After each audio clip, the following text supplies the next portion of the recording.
Ya nos acompaña aquí en el estudio en Guayaquil el doctor César Mariscal, médico intensivista, a quien le doy las gracias por acompañarnos y los buenos días. Bienvenido. Hola, buen día. ¿Cómo estás, Liz? Muy bien, doctor, gracias. Ya escuchábamos al ministro, ¿no? Él hacía un llamado al final y decía, ningún ministerio ni ningún gobierno va a poder detener una pandemia si no hay la colaboración de los ciudadanos.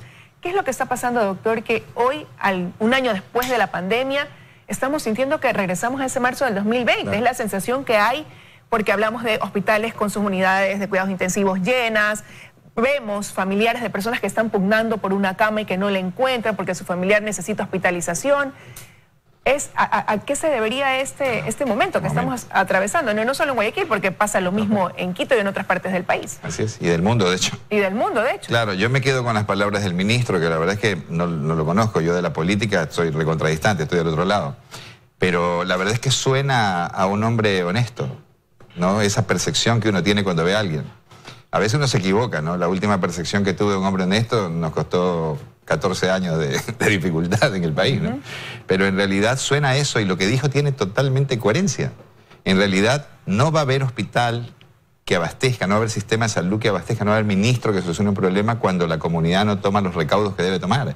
Entonces esta es la irresponsabilidad de la comunidad que lleva a que volvamos a tener un brote tremendo. Yo creo que ahora sí estamos en un brote. Yo tengo una visión que es la de mi hospital, que es un hospital privado pequeño, pero que está a tope.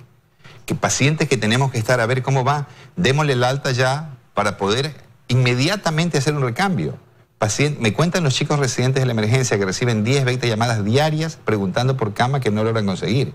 Entonces la cosa está muy pesada y me tomo de las palabras del ministro justamente para tratar de pedirle a la gente eso, ¿no? Que nos cuidemos realmente más. Pero a ver, ¿qué cambió, doctor? Porque hemos venido en una actividad ya sostenida. Productivamente estamos trabajando ya hace mucho tiempo. Ya no es que hemos tenido un feriado cercano, el último feriado pues fue carnaval y vino las elecciones el 7 de febrero, estamos como que ya distante de ese tiempo en que uno dice iba a haber un repunte, ¿no? Cuando vino Navidad, fin de año pensamos eso, y después con este feriado y las elecciones dijimos lo mismo, pero estamos ya terminando marzo, sí. Ya debería haberse cumplido los tiempos y estamos viendo esto. Entonces, ¿en qué estamos incurriendo como ciudadanos que en lugar de tener un comportamiento sostenido está pasando lo contrario? Sí, la verdad es que tu pregunta tiene un trasfondo interesantísimo, ¿no? Ahora me lo planteas así. Claro, si uno tiene una variable que es la misma, que es el hecho de que los ciudadanos nos hemos portado mal a lo largo del tiempo, ¿qué cosa cambia para que haya más casos ahora? Es la pregunta. ¿Qué otros parámetros, qué otras variables están impactando? Ahí uno se plantea muchas cosas. Se plantea el hecho de la inmunidad transitoria que han tenido los pacientes del principio y que hoy nuevamente están expuestos. Se plantea si los virus, de alguna manera, no está claramente documentado aquí. Hay 4 cepas de virus dando vueltas que son variantes, de las cuales una de ellas, la que llamamos la variante inglesa, la variante británica, definitivamente es mucho más contagiante, mucho más. Algo debe pasar a nivel biológico entre el virus y desde el punto de vista humano en el tema de perder la inmunidad porque es transitoria, que hace que haya un gran grupo poblacional de nuevo expuesto a padecer la enfermedad. Yo justificaría o trataría, y digamos, haría una hipótesis que eso puede ser la causa, porque el comportamiento social en realidad no ha cambiado. Y como tú bien marcas, de hecho, el momento en que era esperable por las congregaciones que hubieron, por las concentraciones en el momento de lo de Barcelona y de lo de las elecciones, bueno, no se vio cuando se esperaba eso y hoy lo vemos. Solamente creo que podríamos hipotetizar porque en realidad no hay una claridad de por qué está pasando, pero el hecho real es que está pasando, que hay muchísimos casos clínicos y esto uno lo ve a ojo de buen cubero. Al inicio de la pandemia era una cosa de locos, ¿no? ¿Verdad? Las consultas, las teleconsultas, todo el tiempo estábamos trabajando y hoy estamos trabajando nuevamente todo el tiempo. Tal vez la diferencia es la percepción que tenemos los médicos para el manejo de una enfermedad que ya conocemos mejor. Correcto, ¿ya? O sea, ya hay un protocolo más establecido, el establecer qué pasa en la primera semana, qué pasa en la segunda semana, a lo mejor. Digamos que la percepción es fundamental para la sensación de cómo estás luego, ¿no? ¿Verdad? Entonces, claro, en el momento de la pandemia que habían muchísimos medicamentos con actividad antiviral. Todos estos medicamentos de los que hablamos son medicamentos que in vitro han mostrado actividad antiviral, por eso se trataron de usar. El tema es si eso tuvo un impacto clínico o no, y no lo tuvo. ¿Ok? Entonces, en realidad, ¿qué pasa hoy? Hoy sabemos que los COVID, como siempre, como lo sabemos desde el principio, pero hoy nos lo tomamos más tranquilo. El COVID, que es un COVID leve y moderado, es un COVID leve y moderado y debe pasar como cualquier enfermedad viral. Punto. No hay que hacer intervenciones específicas. Tratamiento sintomático como ha sido toda la vida en las enfermedades virales respiratorias. Pero ese COVID leve moderado, para que las personas lo tengan claro, comienza así. Y así va a seguir, o cómo saber que eso que comenzó sin mucho síntoma al inicio en la primera semana no se va a complicar en la segunda semana. Otra observación interesantísima de tu parte. Claro, es que justamente eso es lo que pasa. La enfermedad de alguna manera es impredecible, pero ¿qué es lo que siempre trata de hacer la ciencia, la medicina? Trata de establecer cuáles son las variables de riesgo para que tú corras un mal curso.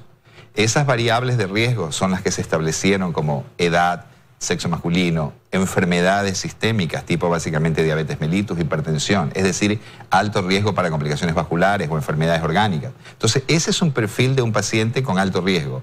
Ese grupo, definitivamente, si tú lo dejas liberado a su evolución, a lo que se llama la historia natural de la enfermedad, tienen más posibilidades de progresar a severo o a crítico. Pero entonces, ¿cómo entender que hoy hay una población de entre 30 y 50 años que también puede llegar a estar en una unidad de cuidados intensivos cuando esa no es una población que quizás todavía tiene desarrolladas este tipo de enfermedades que usted menciona? Claro, excelente. Todas las apreciaciones son buenas y ojalá pudiera tener una respuesta real, ¿no? A mí no me gusta decir una cosa por otra, ni inventarme algo, ni contestar lo que no es. Pero algo está pasando por el cual un grupo de edad más, llámelo, yo creo que tiene que ver con dos cosas. Definitivamente debería tener que ver, muy probablemente, con la virulencia. Considérese como virulento el germen como tal, con las cargas virales, porque es verdad, este grupo de personas se entendería que en principio tiene un sistema inmune óptimo, porque son personas no enfermas, no inmunodeprimidas, son inmunocompetentes. Pero está pasando. Lo que sí te quiero decir es que sigue siendo cierto, que si bien tal vez la edad de las personas que se ingresan baja un tanto, en realidad los jóvenes suelen hacer cuadros, de lo que uno ve, suelen hacer cuadros muy severos, muy sintomáticos, muy febriles, muy tosigosos, muy todo, pero no se ponen críticos. No se ponen críticos, no se ponen severos o críticos, significa que no comprometen su pulmón al grado de tal de tener niveles muy bajos de oxígeno. Pero están muy sintomáticos y tú lo ves. Día a día yo veo pacientes leves moderados, día a día, leves moderados, que los estoy observando. Entonces el 10 de marzo veo a alguien y el 17 de marzo debo ingresarlo porque está inflamándose. El 19 de marzo veo a un hombre y el 22 de marzo lo tengo que ingresar porque está inflamándose. Inflamándose, tener inflamación progresiva, significa me estoy sintiendo peor, estoy teniendo más compromiso pulmonar, me siento clínicamente no tan bien. Tengo exámenes de laboratorio que me han cambiado de una manera enorme de aquí a acá porque tengo parámetros de inflamación que se están evidenciando y hago un control tomográfico y el paciente ha progresado. ¿Sabes qué nos encantaría? Poder haberle hecho algo al inicio que cambie eso. Pero lo que hagamos al inicio cuando no hay indicación de tratamiento, no cambia este curso.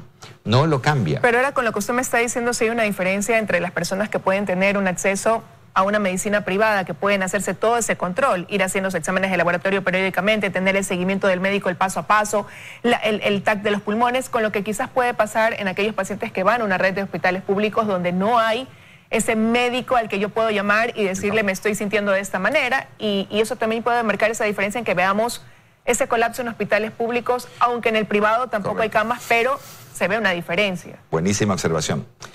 ¿Qué es lo que yo, digamos, me gustaría, si acaso se me permite, recomendar? Recomendarle a todos estos médicos, a todos estos chicos jóvenes de las redes de salud, que cuando vean un paciente con COVID leve o moderado, que tengan un concepto básico, que el paciente que tiene COVID, si satura bien, no hay que apurarse con nada. Si a ese paciente no le dan medicación múltiple innecesaria, están haciendo el más grande favor y probablemente algo que impacte muchísimo. ¿Ok? Entonces, no den nada. De ese grupo de pacientes, ¿qué va a pasar? 80% no les va a pasar nada. 15% volverán, porque la gente no se va a quedar en su casa enferma, volverán. Y de eso un 5% serán pacientes que se compliquen y lleguen a críticos. Pero a ese 80% que va a ir solo, que va a evolucionar solo, no le den nada. Ese es el mayor impacto, ese es el mayor favor. No hagan nada allí, porque mira tú que si no es una incoherencia, es no tengo recursos para esto, pero sí tengo recursos encima mal aplicados, mal gastados. Entonces lo que hay que hacer es no hacer nada en los COVID leve moderados. Nada que no son tratamientos sintomáticos, me refiero. Nada que la ivermectina, que la colchicina, que la citromicina, que los antibióticos. Nada. No hay que hacer nada. Solamente hay una consideración. Pacientes que estén leve moderados, que estoy diciendo reiteradamente no hacer ninguna cosa en particular, tal vez sí haya una intervención en los pacientes que son de alto riesgo, lo que dijimos hace un rato. Porque el de alto riesgo tú dices, no es que necesariamente va a andar mal, pero el porcentaje de probabilidad mal es mayor. A ese grupo de pacientes, si lo agarras en los primeros días de evolución, lo que hoy en día se avala, que alguna vez lo charlamos, es el uso del plasma. Entonces, el plasma tiene una indicación por ahora. Evoluciones muy tempranas, hasta 3 días, 3, 5 días, en pacientes que están con un COVID leve moderado, pero que tienen alto riesgo de complicarse. Ok, me queda claro. Ya se nos acaba el tiempo, doctor, pero quería regresar a lo que usted dijo. Entre estas variantes, personas que quizás han perdido ya esa inmunidad, que tuvieron COVID y que se vuelven otra vez en un blanco. ¿Qué deben hacer esas personas? ¿Hacerse un examen para ver cómo están sus anticuerpos, saber cuál es su condición, sirve o no sirve eso? Claro, lo primero es, ojalá lleguemos a esto, pero lo ideal sería vacunarse. ¿No? Y vacunarse, hoy también haya mucho rumor, comienzan a circular chats que se hacen virales, que Menganito y Sutanito dijeron que tal cosa, ¿no? Y eso hay que ponerlo bien en perspectiva. Los pacientes tenemos anticuerpos después de tener COVID. A veces se elevan, a veces no se elevan poquito, se caen a los 3, 4 meses. Esa es la realidad. Esto de querer hacer anticuerpos previo a la vacunación, a veces son las adaptaciones ecuatorianas porque nosotros tenemos que mover mucho los laboratorios, ¿ya? Pero en realidad tú tienes que vacunarte. Esta es la base. Por favor, no desvíen la atención. Después surge que si te vacunas y tienes buen nivel de anticuerpo, te va a dar más trombosis. También, falsedades. En realidad no hay nada concreto sobre eso, ¿sí? Lo que sí parecería que puede venir, y es bueno para la humanidad, parecería que puede venir porque ya hay ciertas correspondencias en la literatura médica, ciertas cartas que mandan los observadores de grupos pequeños que dicen, ¿saben qué? Los pacientes que han tenido COVID y que tienen anticuerpos o que han tenido COVID, probablemente con una dosis de vacuna en lugar de 2 sea lo mismo. Y cuando estudian los anticuerpos contra la espiga, que hoy se pusieron de moda los anti-S, ven que los pacientes que tuvieron COVID con una dosis levantan un nivel de anticuerpos que es incluso más importante que las personas que no han tenido COVID, que se pusieron las 2 dosis. Pero eso está en veremos. Será un impacto global, porque una cosa es decir, tengo 10 millones de vacunas para vacunar a 5 millones de personas, que tengo 10 millones de vacunas para vacunar a 7 millones y medio, porque habrán algunos, pero eso no es contundente. Y todo lo demás hay un chat, digamos, suenan dos nombres de médicos famosos de Guayaquil y todo el mundo viraliza un chat que no es verdad. Hay que tener cuidado con la información que circula y bueno, lo cierto es que esta pandemia es ir aprendiendo en el día a día, ¿no? Y a nivel mundial es la situación, vamos en el día a día. Quiero agradecerle, doctor, que haya estado esta mañana con nosotros, siempre nos falta tiempo, pero bueno, hasta aquí llegamos con los desayunos de 24 horas. Gracias.